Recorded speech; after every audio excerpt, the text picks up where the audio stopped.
Welcome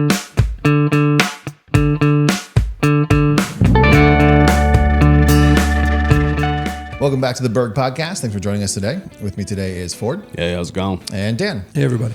And in our last podcast, we were talking a little bit about, in a roundabout way, being aware of the context or environment that something's happening in, right?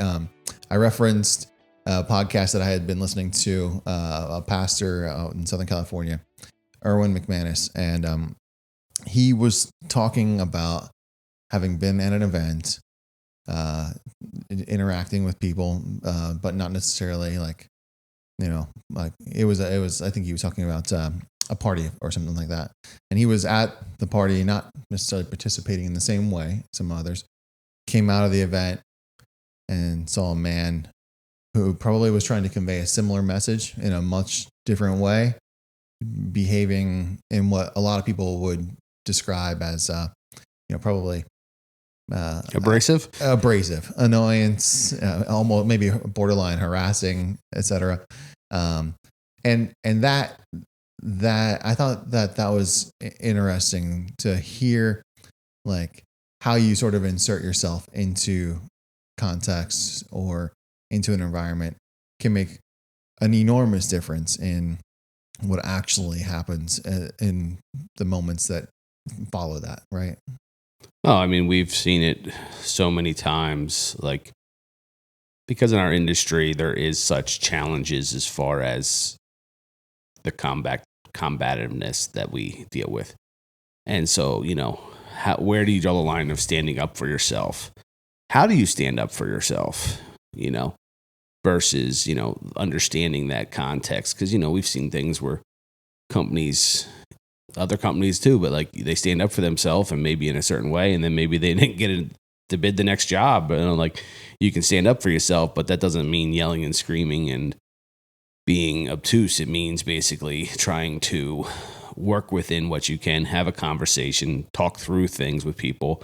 And, in the end of the day, there's humans on the other end of whatever the challenge is. So if you can get them on the phone, or talk to them face to face, we've talked about that before. Like it's a really challenging conversation, face to face, phone next, email and text way down the list, because you can't get the context out of what is being said the same way you can in a verbal communication. Yeah, for sure. That I think it's human nature, right? And maybe it's just the way I act, but like I can have like a civil conversation with people about a wide variety of things, whether or not I agree or disagree, as long as it's approached from the right perspective.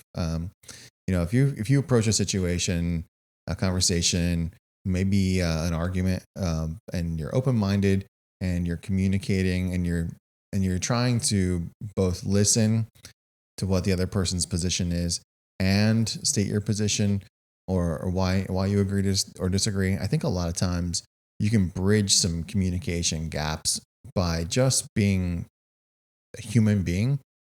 But if you're in a situation, and this is just me personally, maybe, but where like someone's just trying to ram something down your throat, they're really pushing, and they've got no room for hearing what you have to say or how you feel about something.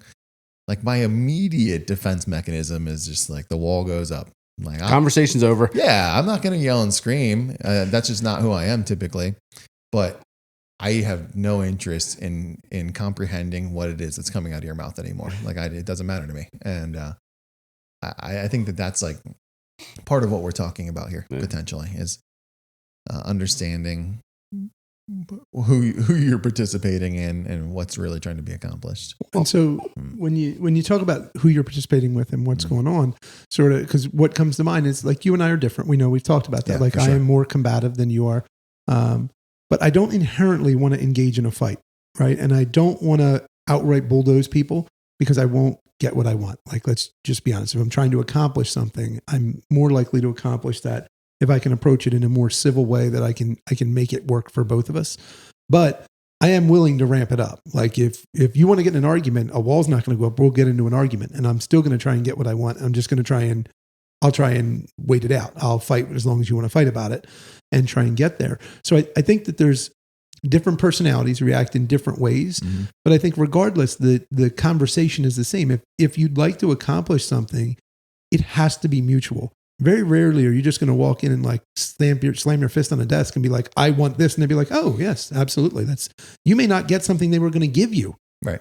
If you walk in with that attitude. So it's funny because to me, it doesn't mean you can't get in an argument. You can't fight. It can't be combative, but you have to be open to the others. You have to realize there's two sides to this. You know what I mean? This just happened the other day and, you heard it through the office. I unfortunately did not close my door. And so other people had to listen to me argue with somebody. But, in the argument, I was not trying to be, in my mind, unreasonable, but they were going to hear me. And we were going to reach a middle ground, or we weren't going to reach a compromise, and that's where we are. If that's their choice, that's sort of the wall going up, right? Like, as if you're going to give nothing, then there's no reason to have a conversation. It's fine. We can get off the phone right now. We don't need to talk anymore. Because if you have nothing to give, then yes, we're at an impasse, and that's where we are. Let's not argue about it. But if there can be back and forth, then that's fine. You can have your opinion. You know what I mean? Brian and I can differ on a number of things of how we want to approach something, but as long as we can have a conversation that is balanced, like I wouldn't even say civil in most cases with you and I, the way, because I know how you are. Sure. In terms of it not being productive to get into an argument. So I'll say like, okay, that's not the route I'm going to take with Brian. Though I do feel, I'd like your input on this. I do feel like that many times the person initiating the fight has to cause a fight, right? Like, in other words, like you and I could completely disagree on something, but as long as we come into it that we know we disagree and we have to reach some resolution, there's not an argument. Sure. An argument occurs when someone says like they slam their fist down and like, well, okay.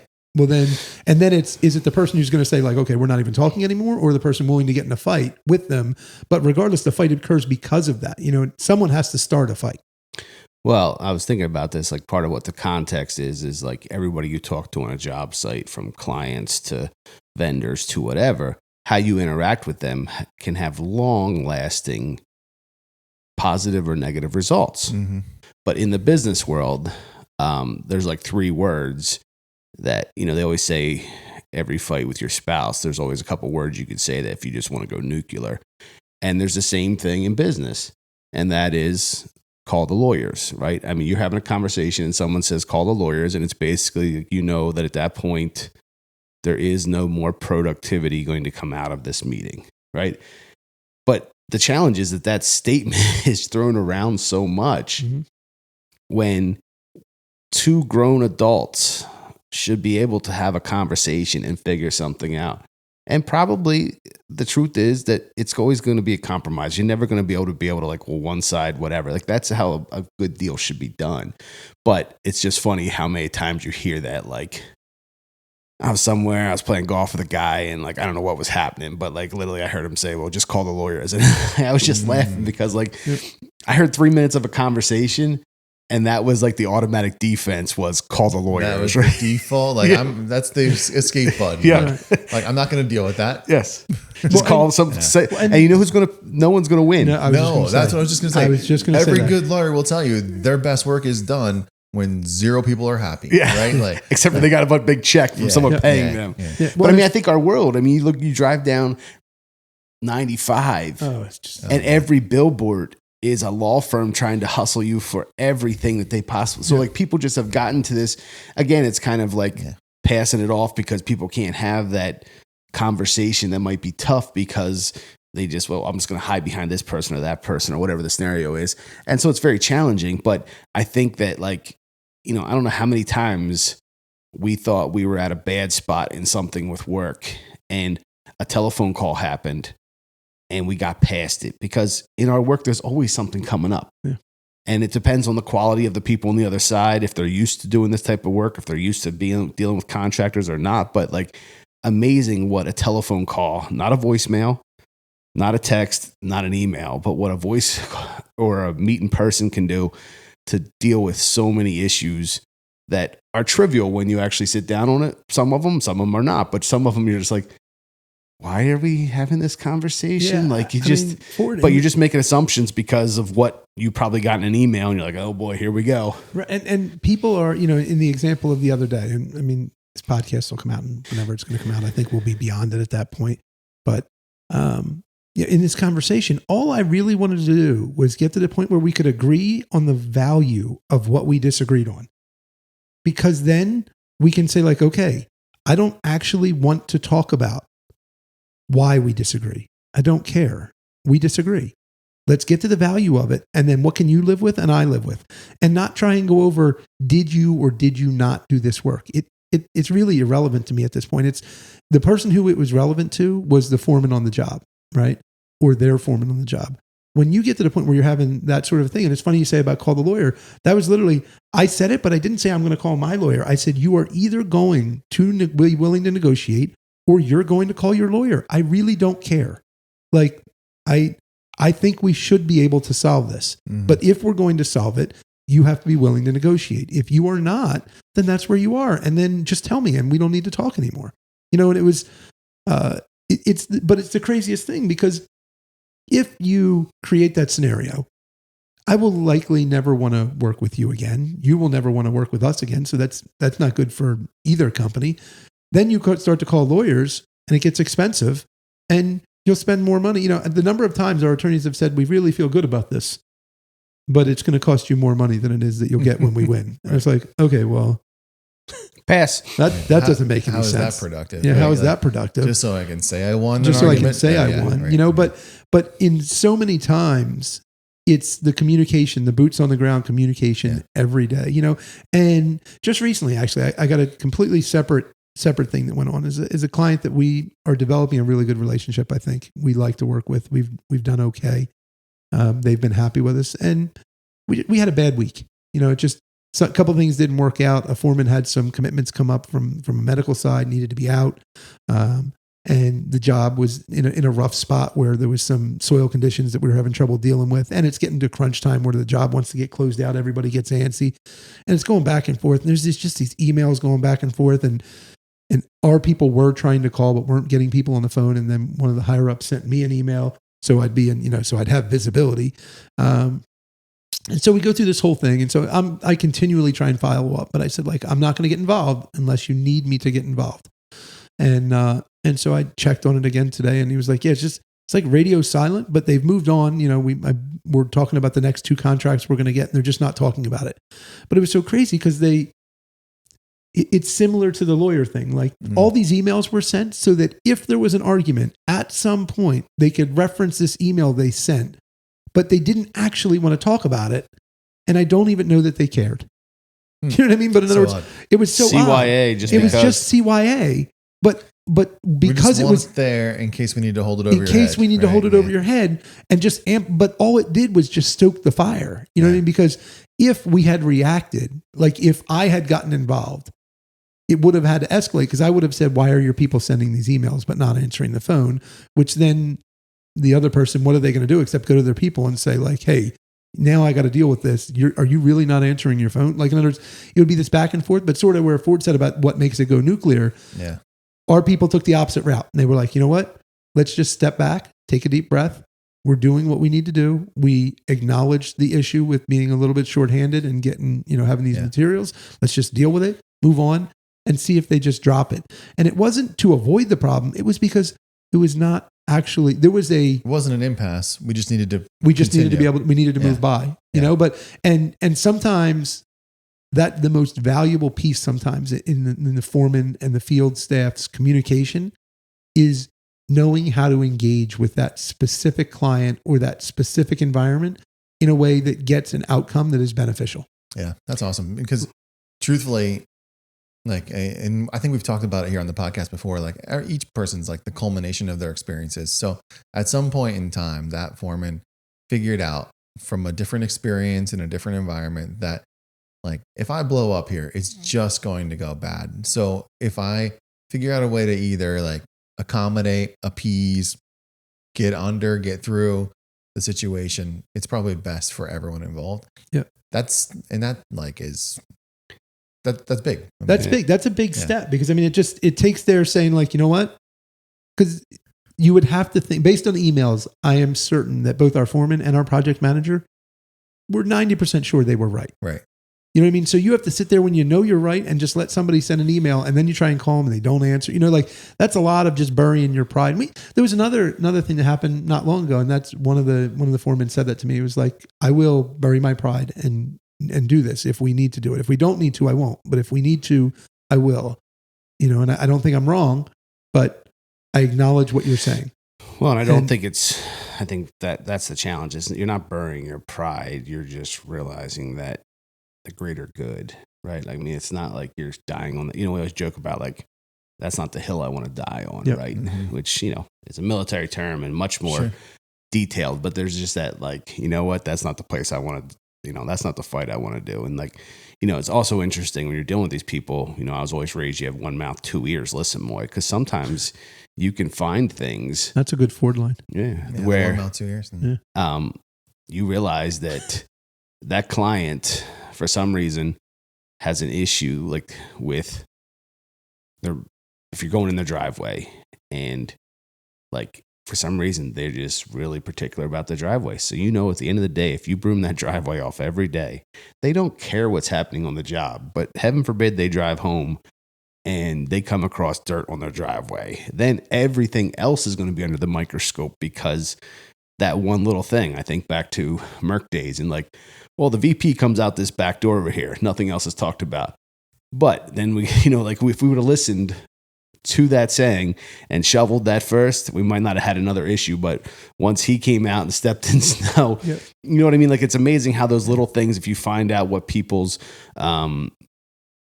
soft points are, it really can go a long way because they feel like they're listened to, they feel like they're heard, and it might not have anything to do with the rest of the project. A couple weeks ago, we got an email from some neighbor on a job, and he was just spouting off, and I think clicked on every email address he could find and whatever. Came to find out it wasn't even us, right? Mm-hmm. But like our truck was there, and when something else happened and saw the truck and decided to, they were upset. They saw our name attached to whatever it is they thought they were upset with. Yeah. And that's the thing to consider, right? I appreciate when our team and all of us consider that we're building something bigger than ourselves. Right. And as we say, it feeds a lot of mouths. So be mindful of it when you're out there, because it's not that you're a target, but we want people to perceive us in a certain way. We want to behave that way. We want to be that way as a company and as individuals.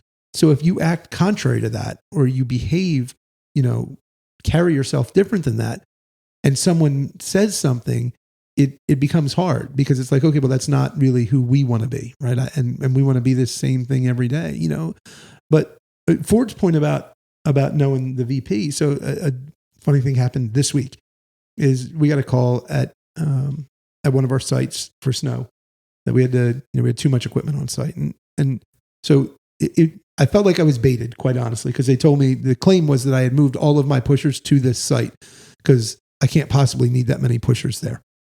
And so I engaged a little because it was a call, and I said, like, okay, that's 100% false.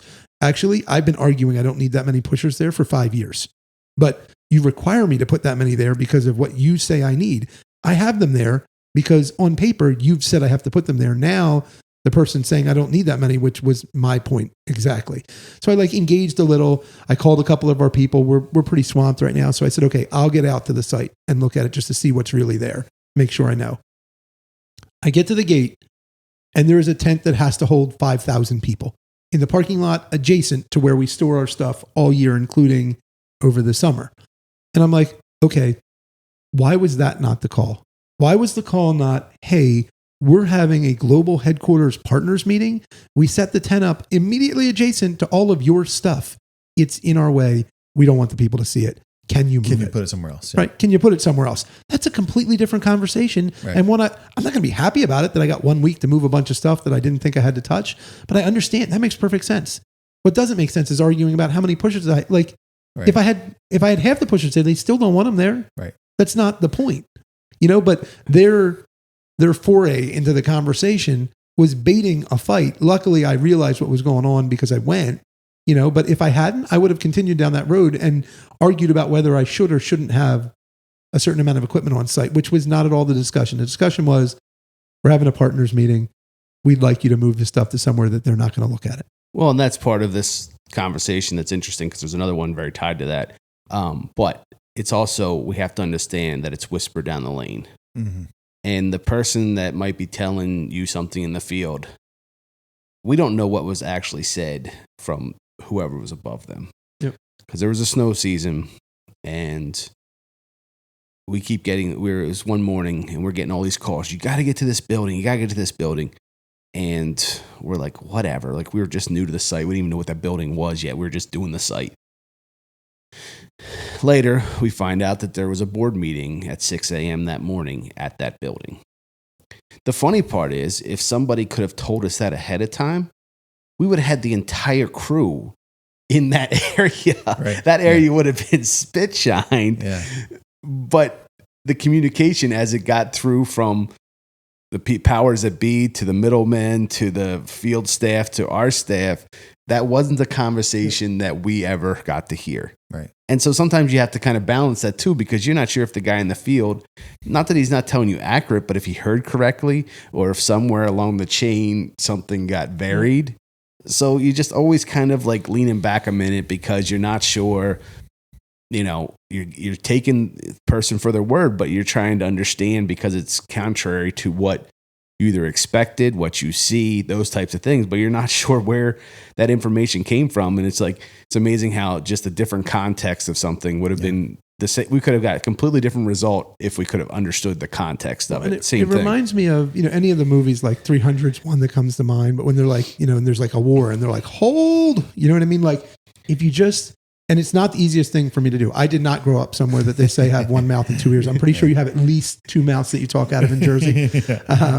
So it's hard to sit there and hold when you want to engage, but another thing that came to mind as you were talking was, and we sometimes talk about projects, sometimes don't, but sure. Longwood, it's been pretty clear. We've been on Longwood. We've been there a long time. It's been publicized. We've shown it. Longwood, one of the most difficult pieces that we have to deal with is the architects.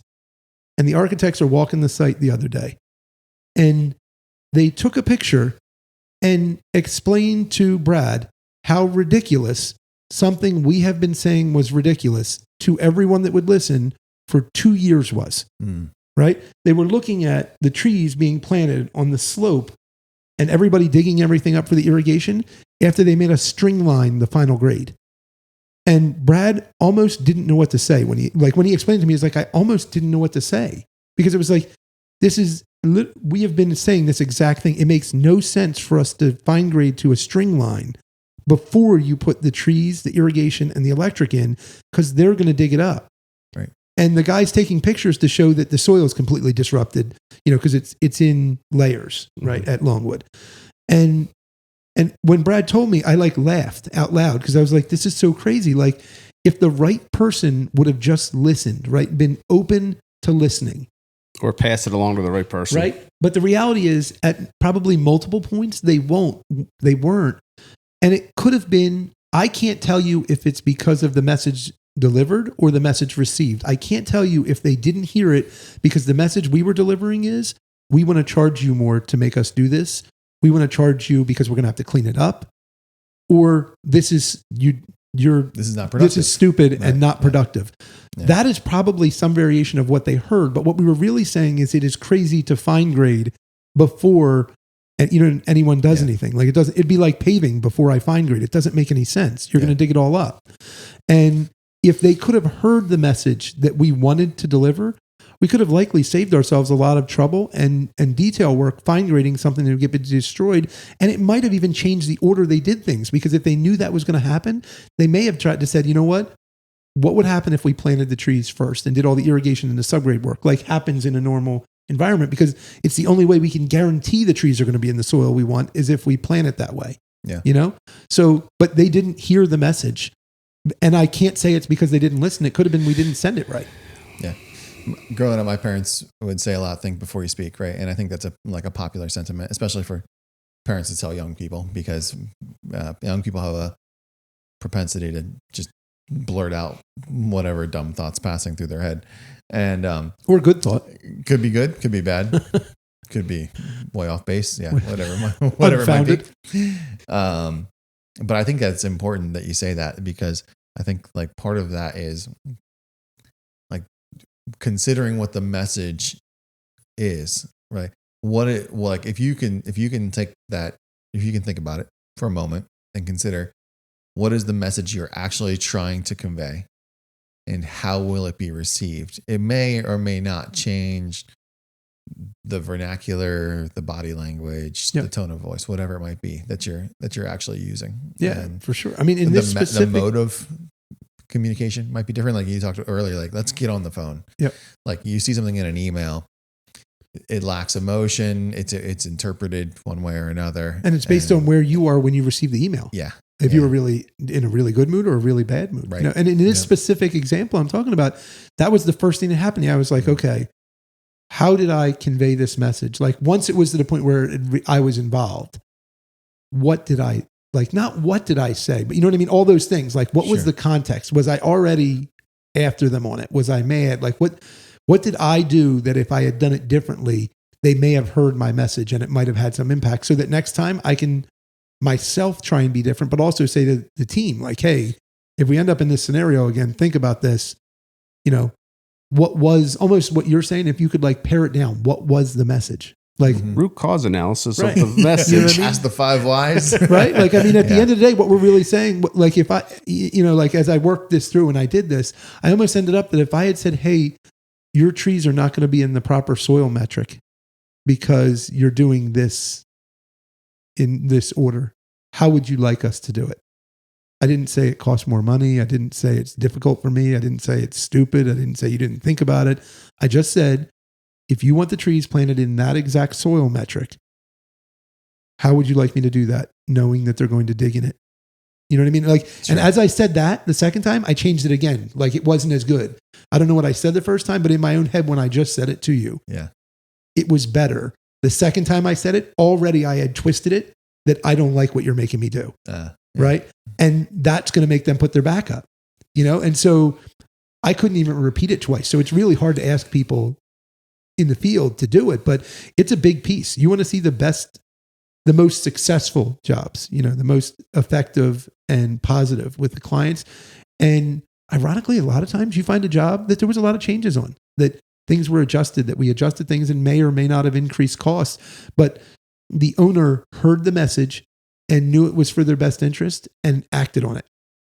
And so it's not about the problem that you run into. It's about the solution. It's about how do you communicate it in a way that is effective? Because none of our guys, I assure you that we do not go out and say like, okay, so the job was bid at X.